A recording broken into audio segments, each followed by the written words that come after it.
Elo malanzanga taswera bwanji kulikonse komwe tili chitipa tumsanje likoma tunchinji anthu andifunsa kuti mwangokhala chete tilankhuleni kaya tilankhulani mwangokhala chete bwanji zinthu zoyenda bwanji. Ayi pepani ndimangopuma apa naliko chapitsa suti chifukwa tikupita kokalumbiritsa president ndiye timakonzekera bwinobwino nthawi yatha meki nthawi iliyonse ilengeza kuti kapitani mukalumbiritse president wanu. Ndimati ndinene pano nena kuti ayi ndithu Goliath wagwa nthawi zonse chinthu chopanda mphamvu chimakhala ndi phokoso nthawi zonse.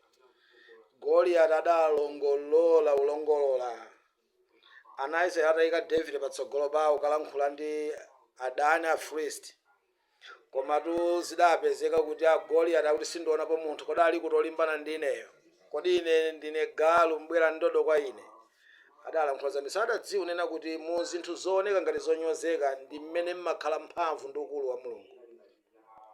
Zimenezi adachitanso Hamani pamene amalimbana ndi Mordekai mu Yuda munthu wa Mulungu, ndipo Hamani adakula mtima koma zelesi adali mchisisi china ndipo adakhala ngati prophetess kwa mwamuna wake Hamani. Adamuwuza kuti amuna anga Hamani, ngati Mordekai ndi mu Yuda yemweni mwayamba kutsika pamaso pake lero simudzamulaka. Ndiye ndimati ndingokuzana okondedwa kuti Goliath wagwa chifukwa David sadalimbane ndi kulalata ndi kunyoza kumene Goliath amanyoza amachita phokoso Afilisti amene amamusapotera kuti ife tili ndi chiphona wewe kuvuta kwambiri kunjaku. Koma David adangolankhula chinthu chimodzi kuti lero udzadziwa mtundu umeneweyo waunyoza osadulidwa ngati udzadziwa lero mtundu umeneweyo wautani kodi waunyoza. Ndidzadula mutu wako, ndidzatenga thupi lako kulipereka kumbalame zamlengalenga kuti zidye. Nthawi imeneyo zimatero ndi Bible limeneyo.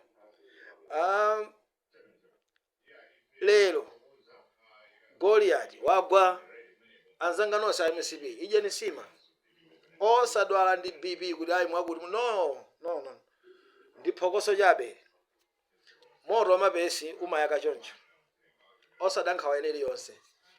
Suti ndachapitsa kale ndasiye kuchipindako imene tuvala pakati pa mani nkuja lino meki kangotuza kuti get ready basi nkhani yatha. Chifukwa imene ikulengeza kuti wakuti wawina ndi meki osati kunjaku ana Afilisti osati Goliath. ayi osadwala ndi malungu ayi. Zinthu zili m'malo mwake chilichonse chili bwino ndipo meki kugwira ntchito yake yabwino kwambiri. Zisisi ndi utambwe ali umbava zikungoululuka zokha kuseriko chifukwa mukumva kuti kwakuti zatere ana a Mulungu nkhondo amamenyera yekha Mulungu yemweyo. Idyeni sima. Bye.